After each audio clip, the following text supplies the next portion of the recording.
হয়নি। নেন নেন নেন নেন, আপনি ফোন দিয়ে করবেন, এইভাবে ধরলে হবে না।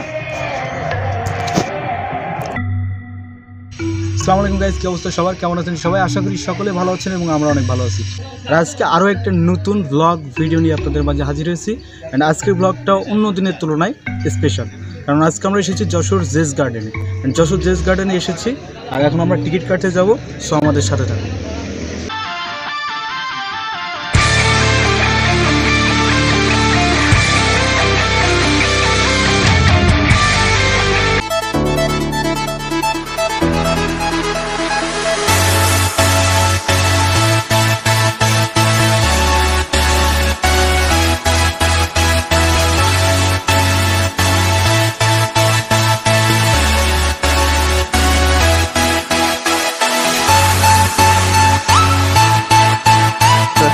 আমরা এখন যশোর জেস গার্ডেনের ভিতরে প্রবেশ করেছি এবং আমরা দুইটা টিকিট কেটেছি, যেহেতু আমি আর মেহেদি রয়েছি একসাথে।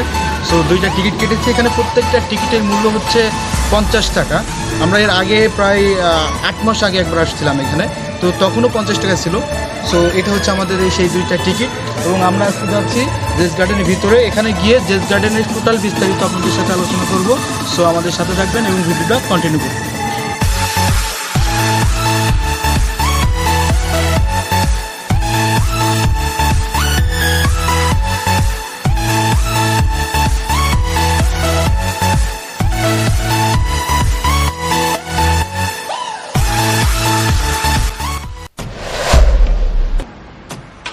যশোর শহর থেকে মাত্র 2.5 কিলোমিটার দূরে যশোর বাহাদুরপুর মাধ্যমিক বিদ্যালয়ের পশ্চিম সাইডে এই যশোর জেস গার্ডেন পার্কটি অবস্থিত। প্রায় 12 একর জমির উপরে এই যশোর জেস গার্ডেন পার্কটি অবস্থিত। মরহুম SM হাবিবুল হক চুনি 1992 সালে এই পার্কটি প্রতিষ্ঠিত করেন। বর্তমানে এটি যশোর মানুষের কাছে বিনোদনের একটিমাত্র প্রাণকেন্দ্র।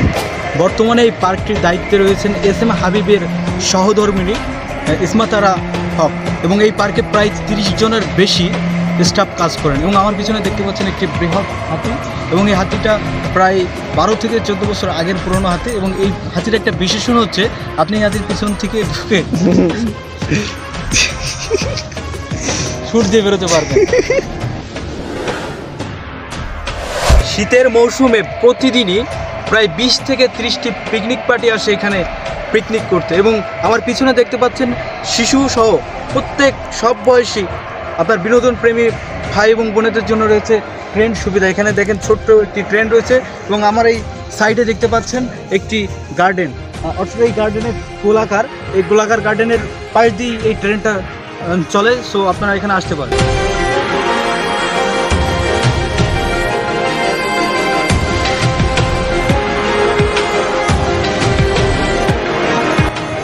শিশুদের খেলার জন্য এখানে রয়েছে বিভিন্ন প্রকারের খেলনা। তার মধ্যে অন্যতম হচ্ছে ঘোড়া, হাতি, নাগরদোলা, সিংহ, ট্রেন ছাড়াও আরও অনেক খেলনা রয়েছে, যেগুলো আমরা ধাপে ধাপে দেখানোর চেষ্টা করছি। সো গাইজ, আমি এখন আপনাদেরকে দেখাবো শিশুদের জন্য যে খেলনা, অর্থাৎ নাগরদোলনা। সেই নাগরদোলা খেলনাটা আমি আপনাদেরকে এখন দেখাবো। আমার পিছনে দেখতে পাচ্ছেন নাগরদোলা। সো এখানে হচ্ছে এখন দর্শনার্থীদের ভিড় খুবই কম, যার জন্য হচ্ছে এটা বন্ধ আছে। সো আমি আপনাদেরকে সামনে গিয়ে দেখাচ্ছি।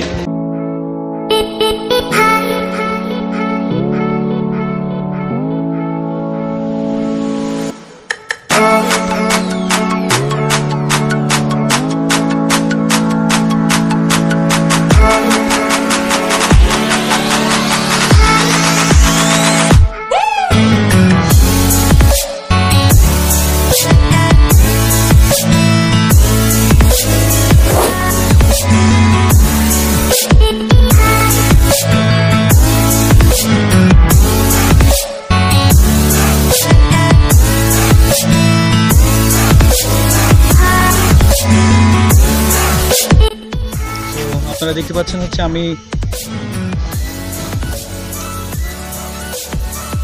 এখন রয়েছে একটা পুকুরের সামনে, ছোট একটা পুকুর।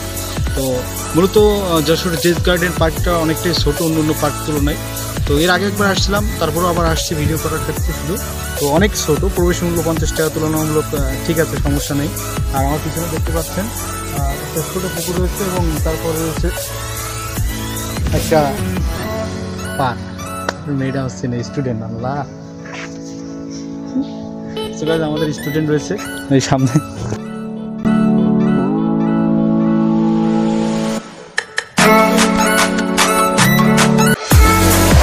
সো গাইস, আমি এখন রয়েছে হচ্ছে শীতের মৌসুমে যারা আর কি পিকনিক করে, যেসব পিকনিক পার্টিরা আছে তারা যেখানে পিকনিক করে, ঠিক আমি তার সাইডে রয়েছে। আমার পিছনে দেখতে পাচ্ছেন যে এলাকা, সেই এলাকাটা হচ্ছে পিকনিক করে সেসব এলাকাতে।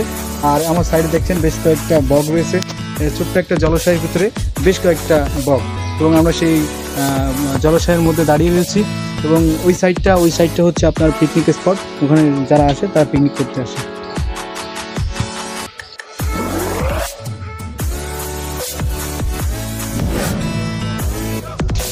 সো গাইস, দেখতে দেখতে আমরা আজকের ব্লগের একেবারে শেষে চলে আসলাম। আই হোপ আজকের ব্লগটা আপনাদের কাছে অনেক ভালো লাগছে, কারণ আজকে আমরা চেষ্টা করছি যশোর জেস গার্ডেন সম্পর্কে বিস্তারিত তথ্য আপনাদেরকে দেওয়ার জন্য। যারা নতুন আসবেন তারাও এখানে আসতে পারেন, এবং যারা ভ্রমণ লাভার, ঘুরতে ভালোবাসেন, তারাও কিন্তু এই যশোর জেস গার্ডেনে আসতে পারেন। সো আজকের ব্লগটা এখানে শেষ করছি, দেখা হচ্ছে নেক্সট কোনো একটা ব্লগে। সেই পর্যন্ত আপনারা সকলে ভালো থাকবেন, সুস্থ থাকবেন। খুদা হাফেজ, আসসালামু আলাইকুম।